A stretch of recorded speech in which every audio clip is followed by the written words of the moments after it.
Hey, evening guys, it's Jermaine and Leanne here from Monkey and Bear Fit. We hope you're really well.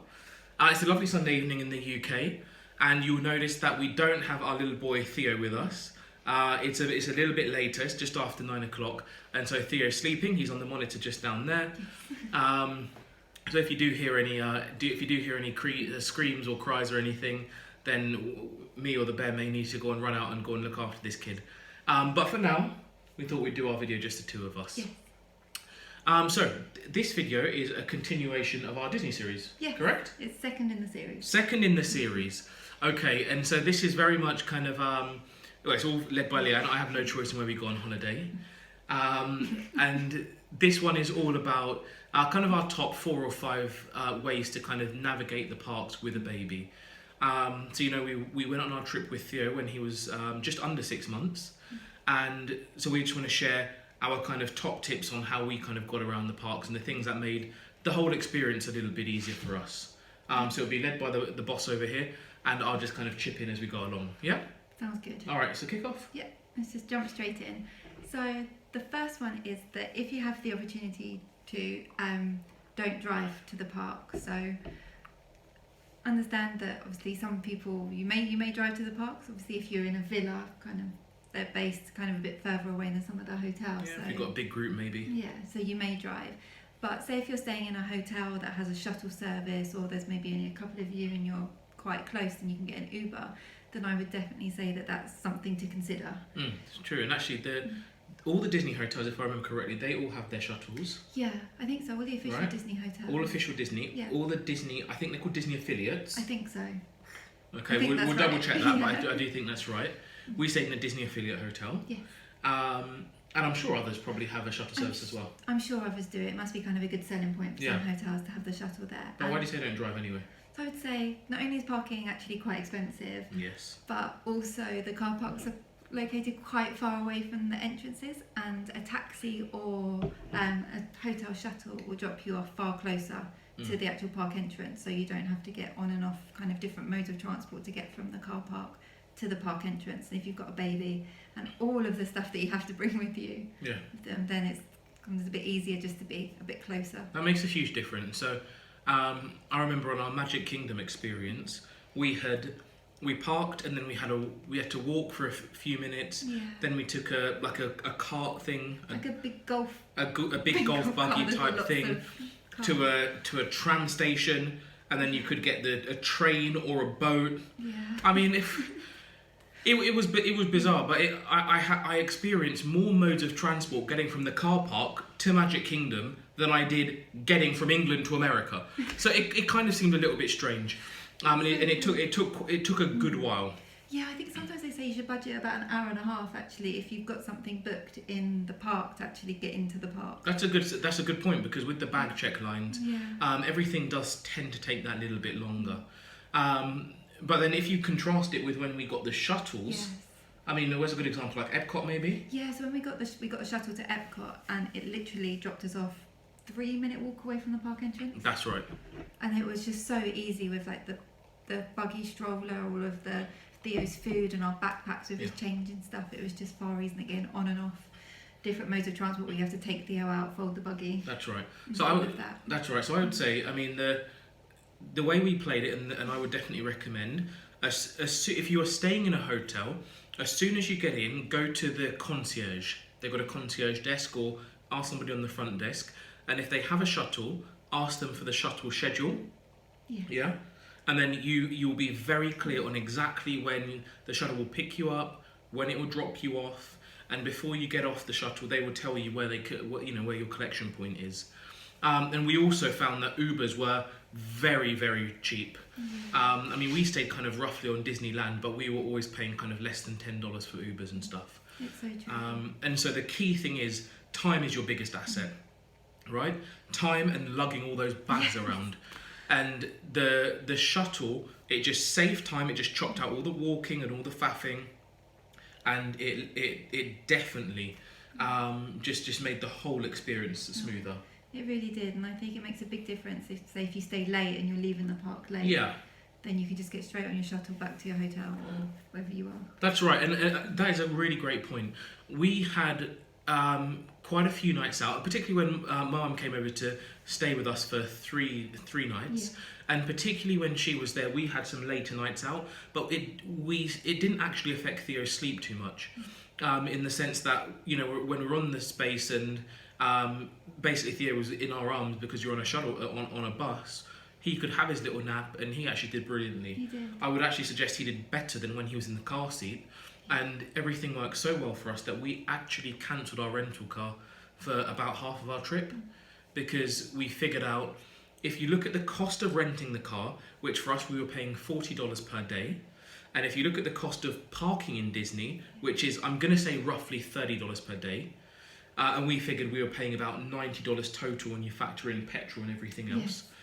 If you look at that cost, about $90 per day, we figured that the free shuttle combined with a few $10 Ubers, we were probably actually saving quite a lot of money. And if you get an Uber, the law does allow you to travel with your child on your lap if you are in a taxi, so you can travel with your child on the lap. We were a bit more cautious, and we actually carried a car seat. We bought one in Target for about $60, and we just used to fit our car seat. So we figured that the spend on the car seat plus the Ubers, it was definitely cheaper. It was cheaper. It was definitely actually. cheaper. All right, so that's a pretty good one. Yeah. And the other thing is, some Ubers in Orlando actually have their own car seats as well. Very true, but there's no way of knowing beforehand. No. And we're pretty cautious. Yeah. So we just carried our own. It wasn't really a big deal. I just put it over the back and we were good to go. Yeah. All right, so what's your next one? That's number one. Okay, so the next one is, it may sound quite obvious, but get there early. And that's not just so that you can get on the rides early because it's quieter, but also because I think, as Jermaine mentioned before you get into the parks, there's usually queues and bag checks and all the security that you have to go through. So by getting there early, it's just easier to get through all of that when it is less busy when you've got children or a baby with you. That's So, very true. So I would definitely say get there early, because yes, it will be quieter so you can get on the rides, but that first bit, actually getting into the parks, will be far smoother. That's true. And honestly, I think Disney is brilliant for many things, but their bag check system, that wasn't great. And I think you just got to allow for a lot of time for it. A lot of time, and just think of it like when you go to the airport, because it really is quite similar. True. They check everything in your bag. You have to open everything, and I wanted to check all of in the buggy and underneath the buggy, and then you go through like the metal detectors. So the airport analogy is actually perfect, and it simplifies everything what we're saying here. Going through into a Disney property is exactly equivalent to going in through past a security control point in an airport.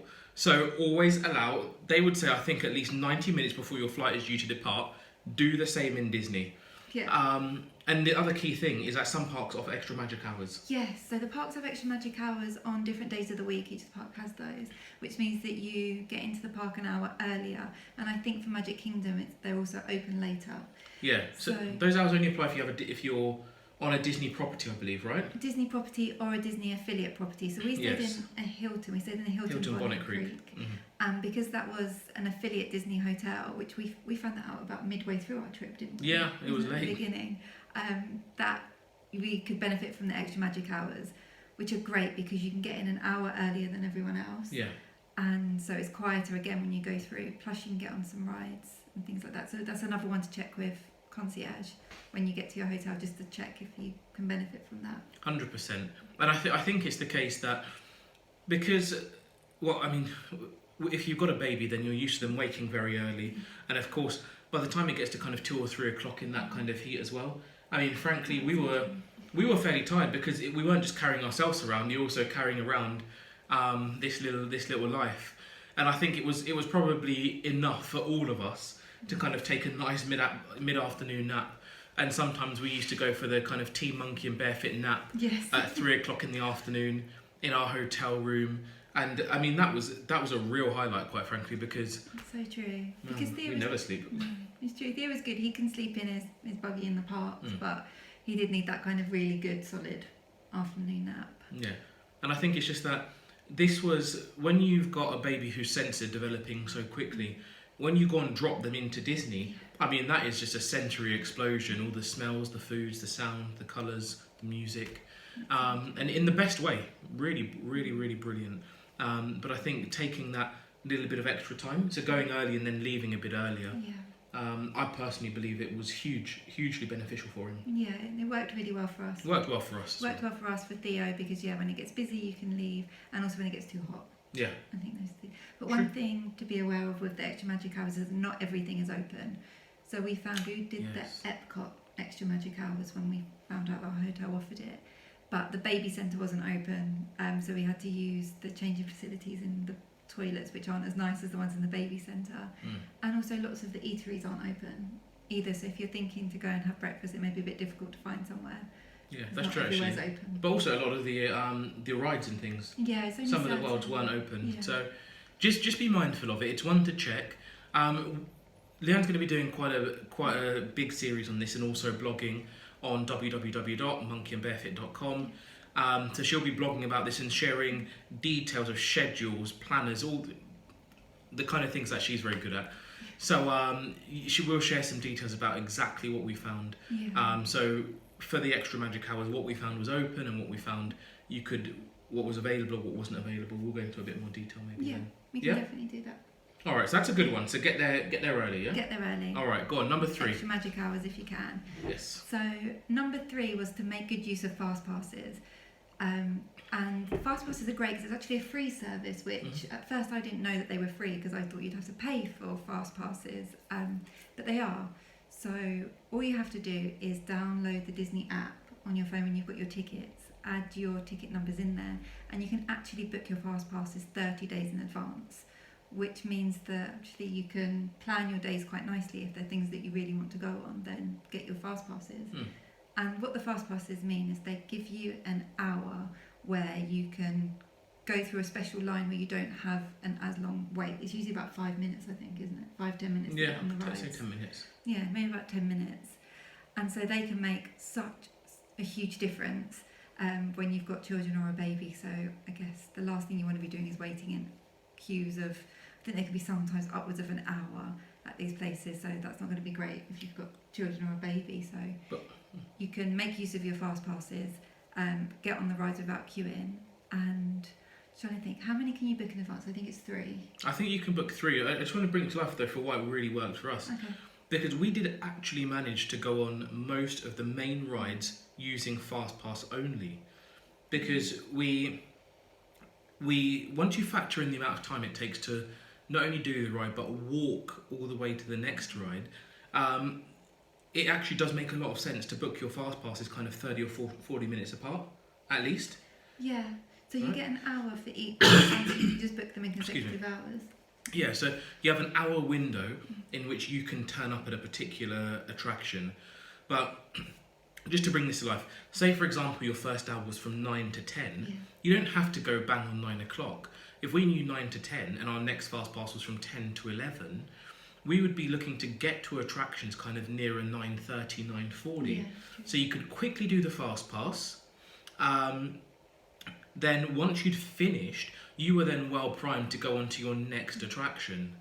And typically by the time we'd kind of done about 2 rides, it was usually time for us to have a snack or get a coffee or to change Theo. So the kind of timing really worked out quite well. So, if you book 2 fast passes in succession, go through the middle of the first one and you kind of do them fairly quickly back to back, you've then got a nice window of time to get a snack, to change the baby, or whatever it is, or just to kind of walk a little bit slower. Yeah, it can take a while to get between places when it's busy. And the system was pretty dynamic as well, right? Because it is. if you found that, we had a few moments where we had booked a fast pass, didn't feel that we were quite going to make it, and so we could just very easily change the time, or we could trade the fast pass on one ride for something else. You remember? We did that a few times as well. And you can do all of this in the app. All in app. All in the app. So they do have also kiosks in the parks that you can use to get your fast passes and change them. But we found it was just so easy to use the app. I think, look, for those of us who are parents, we absolutely know that time is key. Forget everything else. Time. We don't have it. We want more of it. And so the Disney parks, they've got their Wi-Fi. Most people have got a smartphone, so once you've got the app, you can just make this thing work on the app genuinely without much headache. And I know that we had a few days where we only used the app. We did not queue in a single regular line, but good fast pass booking, like really sensible, slick fast pass booking, and then combined with the normal stops for food, drink, and for Theo's care, we got around just fine. It's true. You've just made me remember actually another point that I wanted to make, which is when you book your fast pass, if you do them in advance, then try and get ones for the morning, because what you can do is you can book 3 in advance, but once you've used those 3, then you can book others one at a time. So if there are, say, 4 or 5 rides that you want to go on, then book your 3 in the morning. Then once they've been used, then book extras. Definitely. Whereas just say if you book one for in the evening, you booked your 3 in advance, but one of them wasn't till 5 p.m, you can't then actually book any more until you've used that one at 5 p.m. Yes, that's a very, very good point. And so, you know, that bit of organisation, that does make a huge difference. And, you know, even the times that you've got in the middle, it's not wasted, because you can actually just go and enjoy the parks and see the parades. I mean, I was eating buckets of ice cream during the fast passes, as you can probably tell by the weight that I've put on. So, you know, there's loads to do, and the fast passes for us, it made everything smoother trying to have that kind of strategy. And then there are rides that have shorter queues, so you may not want to use a fast pass on those, so you can go on those in between as But well. they give you that option. Yeah. All right, that's a good one. Yeah. All right, fast so fast passes. Good use of fast passes. Number 4. Number 4 is just to plan in advance the rides and the shows that you want to go on and to see. Because not only does that allow you to then book your fast passes in advance that you want, but it also means that you can navigate the parks like far more easily when you're there, if you know exactly what you want to do when you are there. And I was actually quite surprised about the number of rides that Theo could actually go on, which I wouldn't have known if I hadn't have done that research to start with. And like Jermaine said, I will share all of this with you. I've got a list of all of the rides, but just to kind of bring it to life a bit. So in the Magic Kingdom, there's kind of the obvious rides that you think of that babies can go on. You've got It's a Small World, which is like a slow boat ride. You've got the Winnie the Pooh ride, the Peter Pan's Flight ride. All of those rides which are kind of slow moving. You can go, so it's maybe quite obvious that babies can go on them. But some of them I was actually quite surprised with. So the Pirates of the Caribbean ride has got it's a boat ride with a drop. Theo could go on that one, but I wouldn't have had a clue about that if I didn't look in advance. And also the Frozen ride in Epcot is the same thing. That has a drop as well, right? That had a drop, and I remember we have a picture actually. It's quite funny of we could see we were going up, so you can see the drop is coming, and we're both hugging Theo so tightly, thinking, "Oh no, we've got a baby on this ride." We should pop that picture up as well, actually. We should, because it is quite funny. But so I guess that's my 4th tip, is just to know what you want to do in advance, and that's not only just kind of what rides can babies go on, but also what rides do you actually want to go on, just to make sure you make the most of your experience there. So I knew for me, I really wanted Theo to go on the Winnie the Pooh ride, because I was a huge Winnie the Pooh fan when I was younger. I had hundreds of stuffed teddies of Winnie the Pooh, and so that was one that I remember from being younger and going to Disney World. So that was one I definitely wanted Theo to go on. So by kind of thinking about it in advance, I made sure that we had the fast pass for that one. I think with this, with the point about understanding which rides are available, it's hard to bring to life really in the video. So what we're going to try and do in the next couple of days is to, on the blog, www.monkeyandbarefit.com, we'll try and post the table that we've got showing all the different rides, the height restrictions, which ones you can get onto with a baby. And you may really be surprised just to see the volume and just see how that's all organised. And the table, you can just take it for yourselves, pop it into your own phones, and then actually go through. Because anyone who's done Disney before knows there's a system. It's almost like kind of getting out of the Matrix. You got to do a few funky moves and twists and turns in order to kind of get around effectively. It's very true. And this kind of this table that we've got, combined with a park map, and we'll have the links to the park maps, these are the things that will help you really start doing some of that clever planning. because the small amount of planning, it might be an hour here and there. That's the stuff that really makes this kind of trip a bit easier. It really does, because the parks are huge, aren't they? They're massive, so it's quite difficult, I guess, when you're there in the moment to actually know where everything is and actually how much is there. I also think even without the parks being huge, look, I'm a parent. I know that if I go to Tesco with a baby, it's difficult enough. So, like genuinely hard enough. So let alone going to Disney. So it's just for me. As we were saying on the kind of the previous video, it's all about the confidence build. For me, it's all about getting yourself to that point where you feel a little bit more confident, that you've kind of got a little bit more awareness of what's coming up. And with Disney, you can't do that on the day in the park. No. It's sometimes a little bit of preparation beforehand, just getting a clear sense of what's available, getting a clear sense of what you might be interested in, and then really taking it on. And we had that kind of approach. We were pretty organised before we went there, and we had a blast. We really did. Just following these tips. Yeah. So do you want to just wrap it up then, Kid, with the tips and then and the next steps? Yes. So we've covered 4 tips. Okay. 4 tips. So the first one is that if you have the opportunity to take a taxi or a shuttle, if you can, to the parks. Yes. The second one was to get there early. Yes. Not only because the parks will be quieter because of the rides, but remember the security. It's just like going to an airport. Good. The third one was to make good use of your fast passes, because they can make such a difference, I think, as we explained. So true. And the fourth one is to plan in advance what you want to do. Have a good idea about what you can do and then what you want to do.